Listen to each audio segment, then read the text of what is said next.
Hey everyone, आज हम question solve करने जा रहे हैं number of ways to reach a position after exactly k steps. तो क्वेश्चन में हमको दो पॉजिटिव इंटीजर गिवन होंगे, start position and end position, और ये दोनों इंटीजर एक इन्फिनाइट नंबर लाइन पर होंगे और हमें स्टार्ट पोजीशन से एंड पोजीशन तक जाना है। और एक बारी में हम या तो एक पोजीशन लेफ्ट जा सकते हैं या एक पोजीशन राइट जा सकते हैं।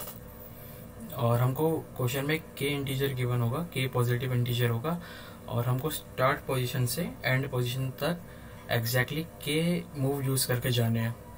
और हमको टोटल काउंट बताने कि कितने पॉसिबल वेज है स्टार्ट पोजीशन से एंड पोजीशन तक जाने के, जिसमें हम एग्जैक्टली के मूव यूज करें।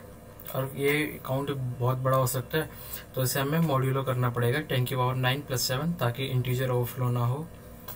तो ये वाला एग्जांपल देखते हैं। जैसे स्टार्ट पोजीशन 1 है और एंड पोजीशन 2 है और के की वैल्यू 3, तो हम 1 से 2 पर गए, 2 से 3 पर गए और 3 से 2 पर गए। तो स्टार्ट पोजीशन हमारी 1 थी, एंड पोजीशन हमारी 2 हो गई, जो हमको जहाँ पे हमें जाना ही था। और हमने एग्जैक्टली के मूव का यूज करके हम स्टार्ट से एंड तक गए। सिमिलरली 1 से 2 पर गए, 2 से अगेन 1 पर, फिर 1 से 2 पर, 1 से 0 पर गए, 0 से 1 पर गए और 1 से 2 पर। तो ऐसे हमको काउंट रिटर्न करने हैं। ठीक, क्वेश्चन क्लियर है। तो अब हम देखेंगे कि इसे हम कैसे अप्रोच कर सकते हैं। अगर हम क्वेश्चन को थोड़ा ध्यान से देखें तो ये क्वेश्चन ये रिकर्जन की फॉर्म में दिखेगा हमको। रिकर्जन कैसे, देखो, अगर हम अभी स्टार्ट पोजीशन पर है तो हमारे पास कितने पॉसिबल वेज है कि हम क्या क्या मूव कर सकते हैं। या तो हम राइट जाए या हम लेफ्ट जाए। राइट जाने का मतलब हो गया +1, मतलब स्टार्ट पोजीशन +1, और लेफ्ट जाने का मतलब हो गया -1, स्टार्ट पोजीशन -1। अगेन यहाँ पे हमारे पास दो पॉसिबल मूव है, +1 -1, +1 -1। अब इससे जो आंसर आएगा, इससे जो भी काउंट आएगा और इससे जो भी काउंट आएगा, उन दोनों का सम हमारा एक्चुअल आंसर होगा। ठीक, तो मैंने यहाँ पे रिकर्जन ट्री बना के रखा है। जैसे स्टार्ट पोजीशन है और एंड पोजीशन और के गिवन है हमको, तो हमारे एक मूव में क्या होगा, स्टार्ट पोजीशन +1 और के हमारा कम हो गया, यानी हमने एक मूव यूज कर लिया। और +1 का मतलब क्या हुआ, हम राइट में गए। सिमिलरली स्टार्ट पोजीशन -1 का मतलब क्या हुआ, हम लेफ्ट में गए। फिर हम उसके नीचे आ गए, तो स्टार्ट पोजीशन +1 पहले से था, अब उसमें एक और +1 हो गया। और के -1 पहले से था, तो के -1 अगेन -1 हो गया। और स्टार्ट पोजीशन +1 था, तो उसमें -1 हो गया क्योंकि हम लेफ्ट में चले गए। और के -1 में अगेन -1 हो गया। तो ये ट्री बढ़ता रहेगा जब तक या तो हमारी के की वैल्यू 0 नहीं हो जाती, या फिर के की वैल्यू भी 0 हो गई और हम एंड पोजीशन पर आ गए, यानी हमारी कंडीशन फुलफिल हो गई कि स्टार्ट पोजीशन और एंड पोजीशन के इक्वल हो गया और हमने एग्जैक्टली के मूव यूज कर लिए। तो इसका एक बार कोड बता देता हूँ मैं, कोड कैसे होगा, रिकर्जन वाला कोड। एंड काउंट, एक स्टार्ट पोजीशन गिवन होगा, एक एंड पोजीशन गिवन होगा और एक के गिवन होगा। ये बस कोड लिखो ना, इसमें सिंटेक्स मत देखना। तो एक बार मैं लेफ्ट में जाऊंगा,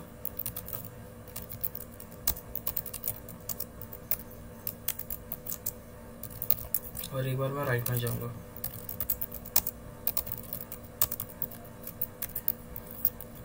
बेस कंडीशन क्या होगी, जब हम स्टार्ट पोजीशन हमारी एंड पोजीशन के इक्वल हो गई और के की वैल्यू 0 हो गई, यानी हमने एग्जैक्टली के मूव यूज कर लिए, तो हम वहाँ से रिटर्न 1 कर देंगे कि हाँ भाई ये एक वैलिड पाथ था। और इसमें एक और कंडीशन आएगी कि हमारी के इक्वल टू 0 हो गया, मतलब हमने अपने सारे के मूव यूज कर लिए पर स्टार्ट पोजीशन एंड पोजीशन के इक्वल नहीं हुई, तो हम वहीं से रिटर्न कर देंगे। ठीक, और क्वेश्चन में हमको एक और लाइन गिवन थी कि हमको मॉड्यूलर करना पड़ेगा 10 की पावर 9 + 7 से। मॉड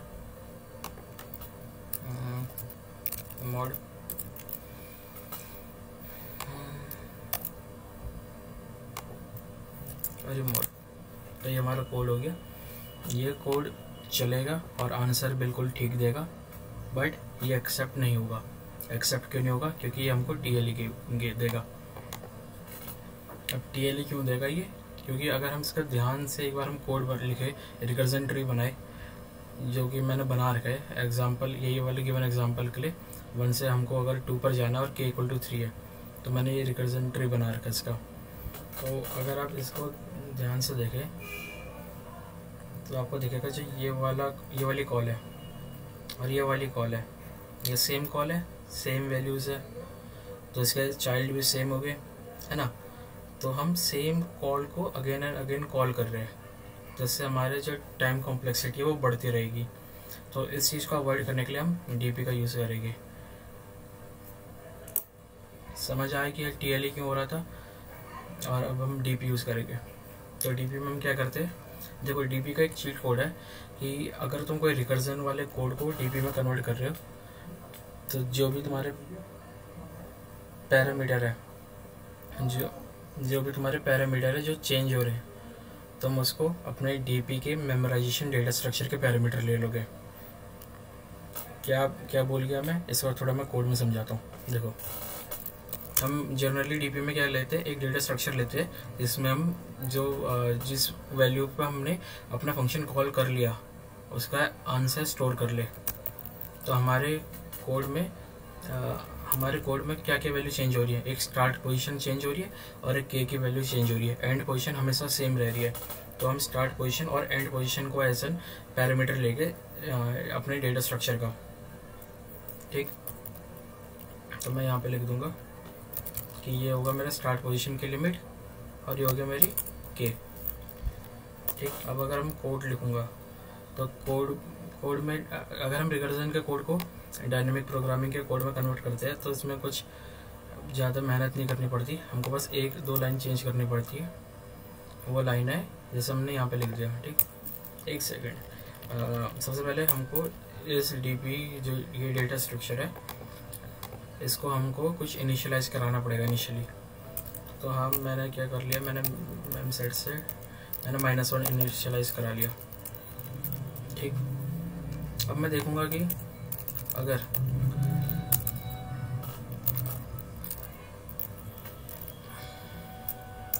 ये -1 नहीं है तो मतलब मैंने पहले एनकाउंटर कर रखा है, इन वैल्यूज़ पे पहले फंक्शन कॉल कर रखी है और आंसर भी कंप्यूट करा होगा और आंसर को कहीं स्टोर करा होगा, तो मैं वही रिटर्न कर दूंगा, ठीक। और यहाँ पे बस मैं लिखूंगा DP स्टार्ट पोजीशन k = ये। तो ये हमारा कोड हो गया, यहाँ से हमारा कोड चल जाएगा और ये DP का कोड भी हो गया। तो हमने पहले देखा कि कैसे हमने कोड को रिकर्जन में लिखा और रिकर्जन में TLE आ रहा था। अब TLE से हमने उसको TLE हटाने के लिए हमने मेमोराइजेशन का यूज़ करा और हमने DP की मदद से मेमोराइज कर दिया, ठीक। पर ये कोड अभी भी नहीं चलेगा। अब क्या दिक्कत आ गई? तो देखो यार, क्वेश्चन में एक और लाइन थी कि ये इन्फिनाइट नंबर लाइन है, इसमें नेगेटिव इंटीजर भी हो सकते हैं, ठीक। नेगेटिव इंटीजर है, हाँ, तो हमें क्या फ़र्क पड़ रहा है, हमारा कोड देखेगा ना? नहीं, हमें ही देखना पड़ेगा। अगर हम मेमोराइज कर रहे हैं, है ना, तो स्टार्ट पोजीशन जो हमारी है वो नेगेटिव भी हो सकती है। अगर तुम इस कोड में देखो, इस कोड में कहीं पे स्टार्ट पोजीशन नेगेटिव है, यहाँ पे स्टार्ट पोजीशन नेगेटिव हो रखी है। पर जब हम DP का कोड लिख रहे हैं तो DP में हमने स्टार्ट पोजीशन को एज एन इंडेक्स लेगा और इंडेक्स हमारे कभी भी नेगेटिव नहीं हो सकते, तो ये एरर आएगा। हम अपने रिकर्जन वाले कोड में ऐसे कुछ कंडीशन लिख ही नहीं रहते, कहीं पे कोई पर्टिकुलर इंडेक्स में स्टोर करा ही नहीं रहते, तो रिकर्जन वाले कोड में ये एरर नहीं था। पर क्योंकि हम DB में उस इंडेक्स पर स्टोर करा रहे हैं, तो अगर इंडेक्स नेगेटिव हुआ तो ये तो आउट ऑफ बाउंड वाला एरर देगा। तो इसको हटाने के लिए हमें कुछ देखना पड़ेगा। तो अब देखो, अब क्या कर सकते हैं। क्वेश्चन में एक हमको कंस्ट्रेंट की लिमिट दे रखी है, अगर तुम देखो ध्यान से, ये इसने बोला है इसने बोला जी हमारे स्टार्ट पोजीशन है, एंड पोजीशन और के है वो 1 से लेकर 1000 के रेंज में होगा। ठीक, तो मान लो ये नंबर लाइन बन गई माइनस इन्फिनिटी है ना, प्लस इन्फिनिटी, और यहाँ पे हो गया हमारा लेट्स से 1। ठीक, तो हम क्या कर सकते हैं, और 1 से हमारी लिमिट होगी 1000 तक, स्टार्ट पोजीशन की भी, एंड की भी, और के की भी। तो अगर हमारा इस रेंज में लाई करता है इंटीजर, क्योंकि हम पीछे भी जा सकते हैं और आगे भी जा सकते हैं, है ना। तो अगर हम पीछे जाएंगे तो 1000 मूव हम पीछे भी जा सकते हैं। सपोज हमारी स्टार्ट पोजीशन 1 है ना, और हमारे पास के की वैल्यू 1000 है, तो वर्स्ट केस में हम पीछे पीछे पीछे पीछे चलते रहे तो हमारे स्टार्ट पोजीशन की वैल्यू क्या आ जाएगी, -1000, है ना। और अगर हमारी स्टार्ट पोजीशन 1000 है ना, और हम आगे चलते रहे और आगे आगे आगे चलते रहे, तो हमारी स्टार्ट पोजीशन क्या हो जाएगा, मतलब अगर हमने स्टार्ट पोजीशन 1000 थी, उसमें अगर हम 1000 की वैल्यू 1000 है और हम सिर्फ आगे चले जा रहे हैं, तो स्टार्ट पोजीशन हमारी 2000 कुछ हो सकती है ना। तो हमको 2000 वाला इंडेक्स भी लेना पड़ेगा और -1000 वाला भी लेना पड़ेगा। अब मैं कह रहा हूँ कि -1000 वाला तो मैं ले ही नहीं सकता, क्योंकि नेगेटिव इंडेक्सिंग कभी पॉसिबल होती ही नहीं। तो मैं इसको शिफ्ट कर दूंगा। मैं कितना शिफ्ट करूँगा, मैं इसको 1000 शिफ्ट कर दूंगा आगे। जो भी मेरे क्वेश्चन में start position and position given होगा, मैं इसमें +1000 कर दूंगा। अगर देखो क्वेश्चन में गिवन है कि मेरे को 2 से लेके 5 तक जाना है ना, और के की वैल्यू 3 है, 3 मूव यूज़ करके मैं बोल दूंगा मेरे को 1002 से लेके 1005 तक ले जाओ और के की वैल्यू को सेम रखो, है ना। तो सेम आंसर आएगा। अब पर हमारी जो इंटीजर रेंज होगी, अब वो हमने पॉजिटिव में कर दी। अब अगर हमारे के की वैल्यू 1000 भी होगी, तो हम पीछे भी जाएंगे तो वो भी नेगेटिव नहीं होगी, वो भी एक 0 से आगे ही लाई करेगी। तो ऐसे हमने अपने इंडेक्स को पॉजिटिव बना दिया। ठीक, तो ये तो पता चल गया हमको ये स्टार्ट पोजीशन += 1000 करना है और एंड पोजीशन भी हमको 1000 करना है। ठीक, पर जो हमारे डीपी में हमने 2 रेंज लिखी थी, जो हमारी स्टार्ट पोजीशन की लिमिट थी और के की लिमिट थी, वो क्या रहेगी। के की लिमिट तो सेम रहेगी क्योंकि के कभी चेंज नहीं हो रहा। स्टार्ट पोजीशन की क्या रहेगी, देखो ये 1000 तो हमको गिवन ही था, है ना। स्टार्ट पोजीशन ये क्वेश्चन में गिवन था ना, स्टार्ट पोजीशन जो है और वो 1 से लेकर 1000 के बीच में लाई कर सकता है। अगर के की वैल्यू भी 1000 है और स्टार्ट पोजीशन 1 है, तो हमको पीछे के 1000 तक भी जा सकता है वो, तो हमको ये भी +1000 लेना पड़ेगा। और अगर हमारा स्टार्ट पोजीशन ही 1000 है और के की वैल्यू भी 1000 है, तो वो आगे 1000 भी जा सकता है, तो यहाँ से भी 1000 लेना पड़ेगा। तो हमको कुल मिला के स्टार्ट पोजीशन की लिमिट लेनी पड़ेगी हमको 3000 लेनी पड़ेगी, पर मैं 3001 लूँगा। क्यों, क्योंकि जो हमारी स्टार्ट पोजीशन है वो 1 से यहाँ होगा 1 से लेकर 1000 तक लाई कर रहा है,